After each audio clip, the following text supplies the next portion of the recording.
तो आपको सीधे अब भोपाल लिए चलेंगे, जहां पीएम नरेंद्र मोदी क्या कुछ कह रहे हैं वो भी आपको सुनवाते हैं। इतनी बड़ी संख्या में माताएं, बहनें, बेटियां हमें आशीर्वाद देने आई हैं।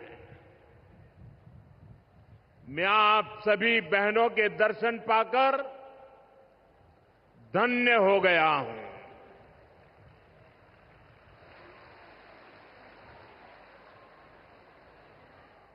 भाइयों बहनों, आज लोकमाता देवी अहिल्याबाई होलकर जी की 300वीं जन्म जयंती है। 140 करोड़ भारतीयों के लिए ये अवसर प्रेरणा का है। राष्ट्र निर्माण के लिए हो रहे भगीरथ प्रयासों में अपना योगदान देने का है। देवी अहिल्याबाई कहती थी कि शासन का सही अर्थ जनता की सेवा करना और उनके जीवन में सुधार लाना होता है। आज का कार्यक्रम उनकी इस सोच को आगे बढ़ाता है। आज इंदौर मेट्रो की शुरुआत हुई है। दतिया और सतना भी अब हवाई सेवा से जुड़ गए हैं। ये सभी प्रोजेक्ट मध्य प्रदेश में सुविधाएं बढ़ाएंगे, विकास को गति देंगे और रोजगार के अनेक नए अवसर बनाएंगे। मैं आज इस पवित्र दिवस पर विकास के इन सारे कामों के लिए आप सबको, पूरे मध्य प्रदेश को बहुत बहुत बधाई देता हूं। साथियों, लोक माता देवी अहिल्याबाई होलकर,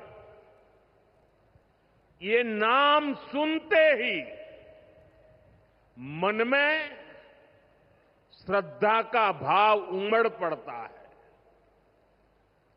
उनके महान व्यक्तित्व के बारे में बोलने के लिए शब्द कम पड़ जाते हैं। देवी अहिल्याबाई प्रतीक है कि जब इच्छा शक्ति होती है, दृढ़ प्रतिज्ञा होती है, तो परिस्थितियां कितने ही विपरीत क्यों न हो, परिणाम लाकर दिखाया जा सकता है। 250-300 साल पहले जब देश गुलामी की जंजीरों में जकड़ा हुआ था, उस समय ऐसे महान कार्य कर जाना कि वह आने वाली अनेक पीढ़ियां उसकी चर्चा करें, ये कहना तो आसान है, करना आसान नहीं था। साथियों, लोक माता अहिल्याबाई ने प्रभु सेवा और जन सेवा, इसे कभी अलग नहीं माना। कहते हैं वे हमेशा शिवलिंग अपने साथ लेकर चलती थी। उस चुनौतीपूर्ण कालखंड में एक राज्य का नेतृत्व कांटों से भरा ताज कोई कल्पना कर सकता है? कांटों से भरा ताज पहनने जैसा वो काम, लेकिन लोकमाता अहिल्याबाई ने अपने राज्य की समृद्धि को नई दिशा दी। उन्होंने गरीब से गरीब को समर्थ बनाने के लिए काम किया। देवी अहिल्याबाई भारत की विरासत की बहुत बड़ी संरक्षक थी। जब देश की संस्कृति पर, हमारे मंदिरों, हमारे तीर्थ स्थलों पर हमले हो रहे थे, तब लोक माता ने उन्हें संरक्षित करने का बीड़ा उठाया। उन्होंने काशी विश्वनाथ सहित पूरे देश में हमारे अनेकों मंदिरों का, हमारे तीर्थों का पुनर्निर्माण किया। और ये मेरा सौभाग्य है कि जिस काशी में लोक माता अहिल्याबाई ने विकास के इतने काम किए, उस काशी ने मुझे भी सेवा का अवसर दिया है। आज अगर आप काशी विश्वनाथ महादेव के दर्शन करने जाएंगे तो वहां आपको देवी अहिल्याबाई की मूर्ति भी वहां पर मिलेगी। साथियों, माता अहिल्याबाई ने गवर्नेंस का एक ऐसा उत्तम मॉडल अपनाया जिसमें गरीबों और वंचितों को सबसे ज्यादा प्राथमिकता दी गई। रोजगार के लिए, उद्यम बढ़ाने के लिए उन्होंने अनेक योजनाओं को शुरू किया। उन्होंने कृषि और वन उपज आधारित कुटीर उद्योग और हस्तकला को प्रोत्साहित किया। खेती को बढ़ावा देने के लिए छोटी छोटी नहरों की जाल बिछाई, उसे विकसित किया। उस जमाने में आप सोचिए, 300 साल पहले जल संरक्षण को बढ़ावा देने के लिए उन्होंने कितने ही तालाब बनवाए। और आज तो हम लोग भी लगातार कह रहे हैं, कैच द रेन, बारिश के एक एक बूंद के पानी को बचाओ। देवी अहिल्या जी ने 250-300 साल पहले हमें एक काम बताया था। किसानों की आय बढ़ाने के लिए उन्होंने कपास और मसालों की खेती को प्रोत्साहित किया। आज 250-300 साल के बाद भी हमें बार बार किसानों को कहना पड़ता है कि क्रॉप डाइवर्सिफिकेशन बहुत जरूरी है। हम सिर्फ धान की खेती करके या गन्ने की खेती करके अटक नहीं सकते। देश की जरूरतों को, सारी चीजों को हमें डाइवर्सिफाई करके उत्पादित करना चाहिए। उन्होंने आदिवासी समाज के लिए, गुमंतु टोलियों के लिए खाली पड़ी जमीन पर खेती की योजना बनाई। ये मेरा सौभाग्य है कि मुझे एक आदिवासी बेटी आज जो भारत के राष्ट्रपति पद पर विराजमान है, उनके मार्गदर्शन में मेरे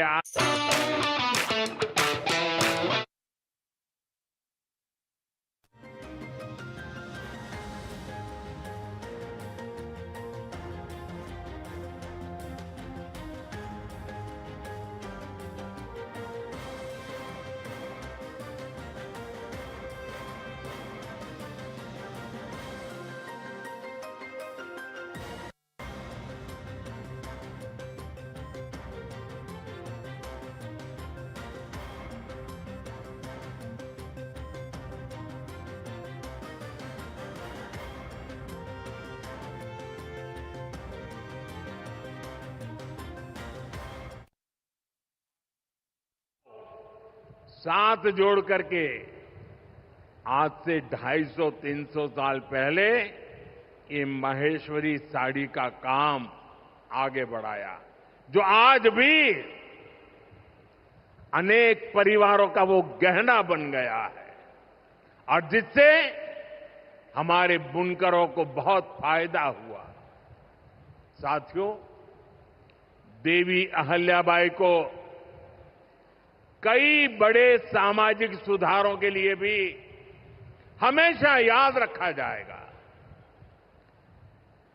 आज अगर बेटियों की शादी की उम्र की चर्चा करें तो हमारे देश में कुछ लोगों को सेक्युलरिज्म खतरे में दिखता है।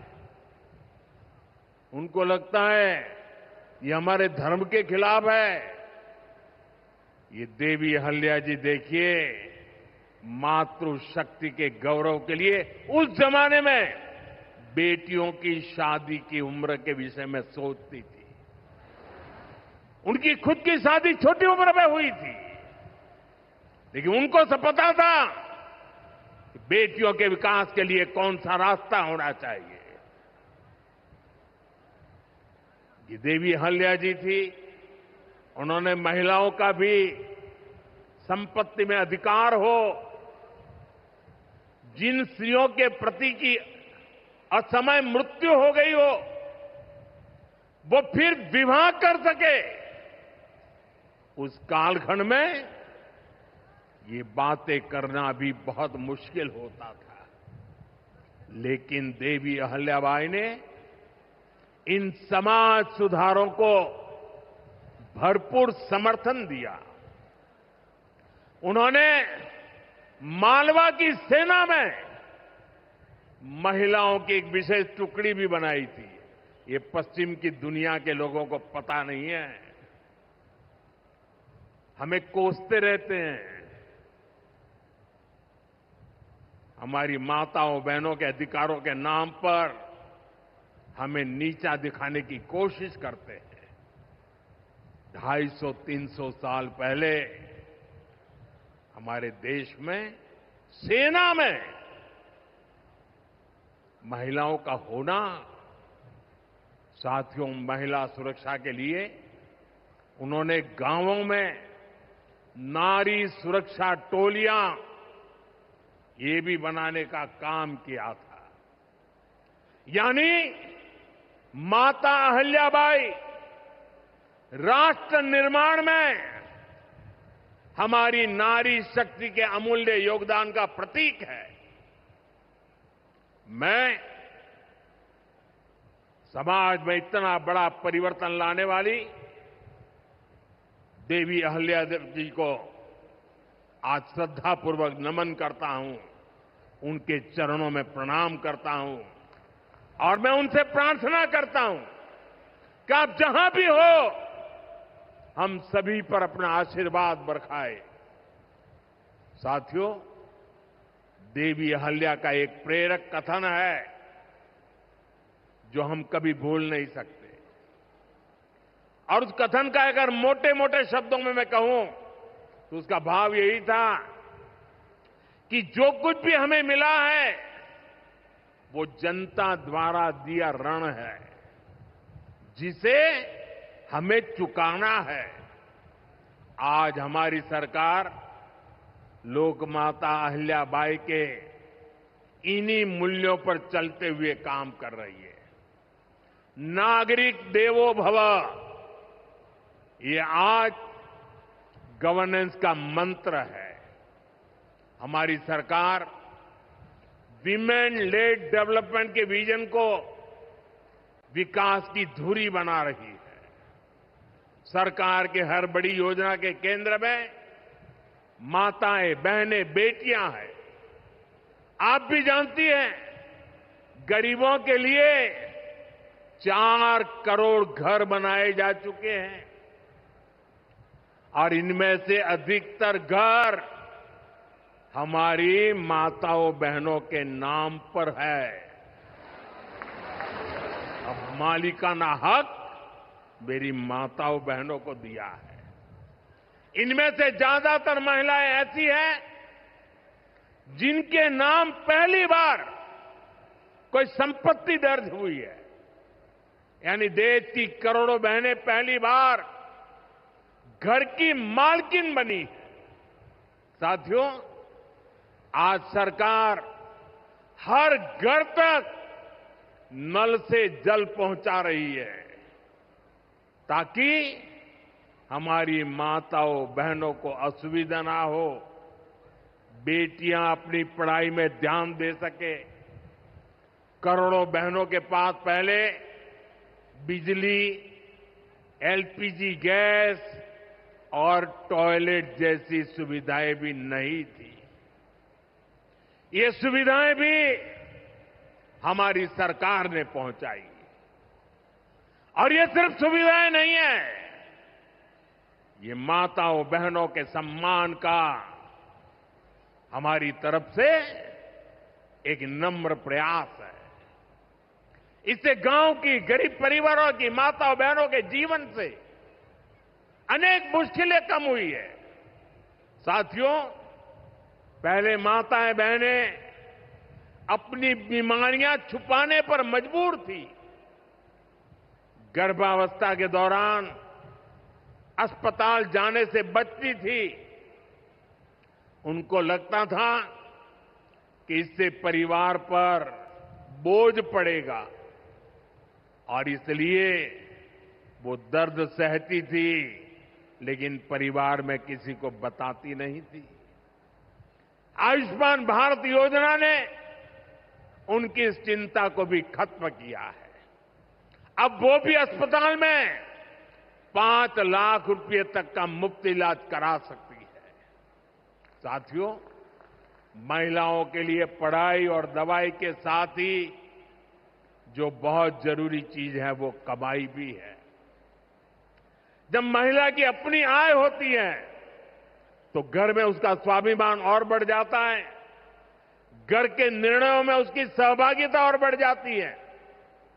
बीते 11 वर्षों में हमारी सरकार ने देश की महिलाओं को आर्थिक रूप से सशक्त करने के लिए निरंतर काम किया है।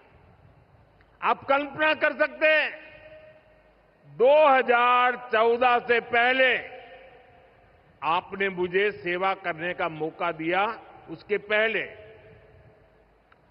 30 करोड़ से ज्यादा बहनें ऐसी थी जिनका कोई बैंक खाता ही नहीं था। हमारी सरकार ने इन सभी के बैंक में जन-धन खाते खुलवाए। इन्हीं खातों में अब सरकार अलग अलग योजनाओं का पैसा सीधा उनके खाते में भेज रही है। अब वे गांव हो या शहर, अपना कुछ न कुछ काम कर रही है, आर्थिक उपार्जन कर रही है, स्वरोजगार कर रही है। उन्हें मुद्रा योजना से बिना गारंटी का लोन मिल रहा है। मुद्रा योजना की 75% से ज्यादा लाभार्थी ये हमारी माताएं बहनें बेटियां हैं। साथियों, आज देश में 10 करोड़ बहनें सेल्फ हेल्प ग्रुप से जुड़ी हैं, जो कोई न कोई आर्थिक गतिविधि करती है। ये बहनें अपनी कमाई के नए साधन बनाएं, इसके लिए सरकार लाखों रुपयों की मदद कर रही है। हमने ऐसी 3 करोड़ बहनों को लखपति दीदी बनाने का संकल्प लिया है। मुझे संतोष है कि अब तक 1.5 करोड़ से ज्यादा बहनें लखपति दीदी बन भी चुकी है। अब गांव-गांव में बैंक सखियां लोगों को बैंकिंग से जोड़ रही है। सरकार ने बीमा सखियां बनाने का अभियान भी शुरू किया है। हमारी बहनें बेटियां अब देश को बीमा की सुरक्षा देने में बहुत बड़ी भूमिका निभा रही हैं। साथियों, एक समय था जब नई टेक्नोलॉजी आती थी तो उससे महिलाओं को दूर रखा जाता था। हमारा देश आज उस दौर को भी पीछे छोड़ रहा है। आज सरकार का प्रयास है कि आधुनिक टेक्नोलॉजी में भी हमारी बहनें, हमारी बेटियां आगे बढ़कर के नेतृत्व दें।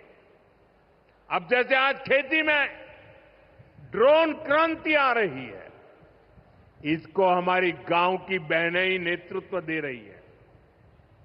नमो ड्रोन दीदी अभियान से गांव की बहनों का हौसला बढ़ रहा है, उनकी कमाई बढ़ रही है और गांव में उनकी एक नई पहचान बन रही है।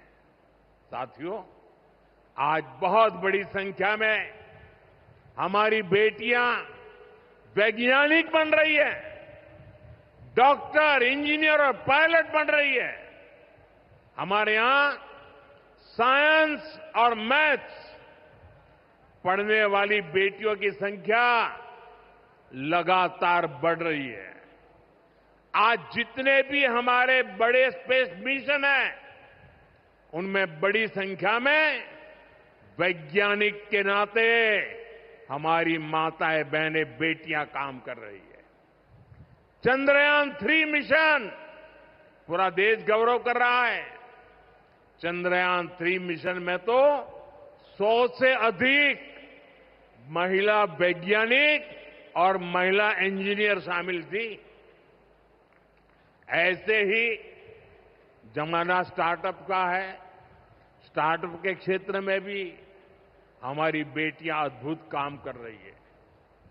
देश में लगभग 45% स्टार्टअप की, उसमें कम से कम एक डायरेक्टर कोई न कोई हमारी बहन है, कोई न कोई हमारी बेटी है, महिला है।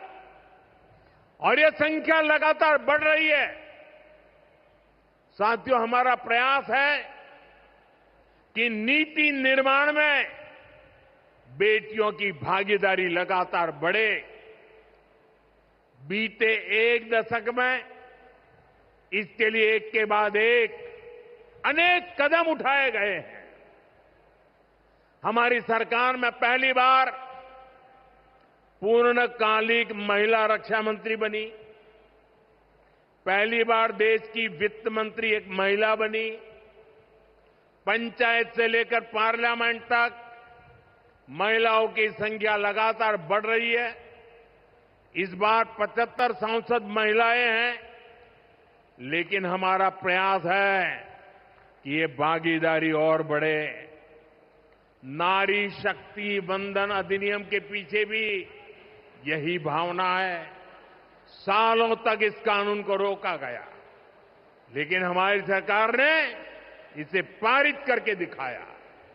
अब संसद और विधानसभाओं में महिला आरक्षण पक्का हो गया है। कहने का अर्थ ये है कि भाजपा सरकार बहनों, बेटियों को हर स्तर पर, हर क्षेत्र में सशक्त कर रही है। साथियों, भारत संस्कृति और संस्कारों का देश है और सिंदूर ये हमारी परंपरा में नारी शक्ति का प्रतीक है।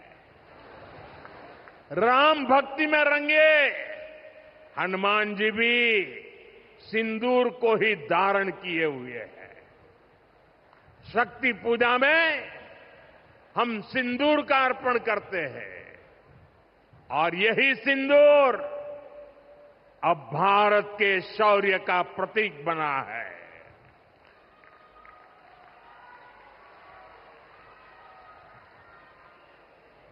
साथियों, पहलगाम में आतंकियों ने सिर्फ भारतीयों का खून ही नहीं बहाया, उन्होंने हमारी संस्कृति पर भी प्रहार किया है।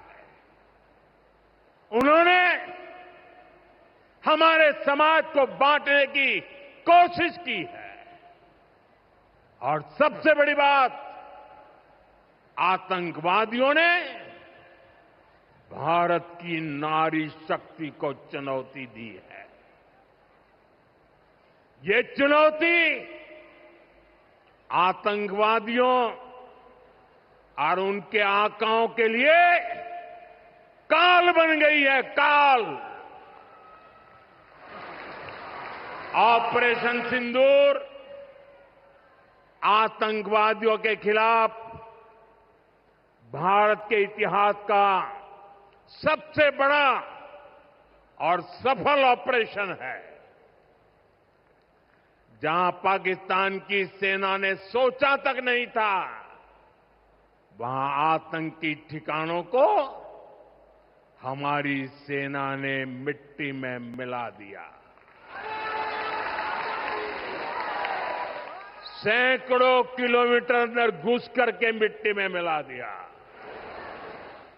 ऑपरेशन सिंदूर ने डंके की चोट पर कह दिया है कि आतंकवादियों के जरिए छद्म युद्ध, प्रॉक्सी वॉर नहीं चलेगा। अब घर में घुसकर भी मारेंगे और जो आतंकियों की मदद करेगा उसको भी इसकी भारी कीमत चुकानी पड़ेगी।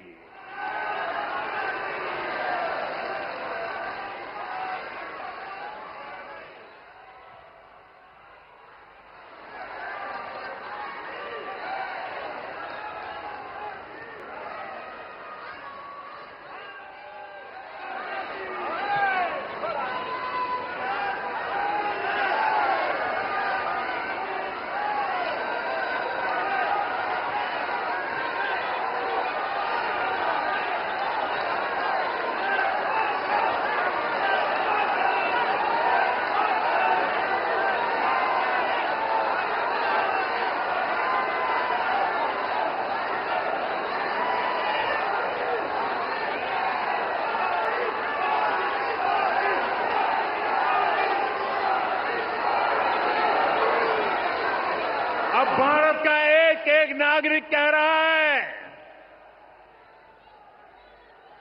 140 करोड़ देशवासियों का बुलंद आवाज कह रहा है, अगर तुम गोली चलाओगे तो मान के चलो गोली का जवाब गोले से दिया जाएगा।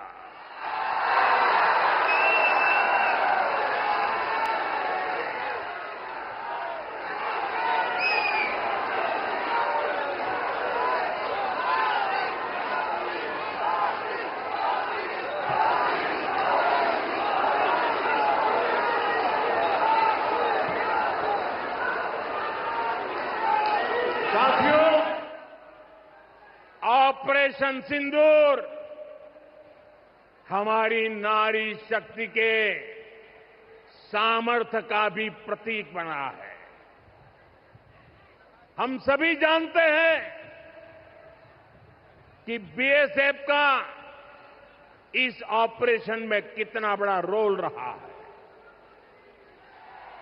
जम्मू से लेकर पंजाब, राजस्थान और गुजरात की सीमा तक बड़ी संख्या में बीएसएफ की हमारी बेटियां मोर्चे पर रही थी, मोर्चा संभाल रही थी।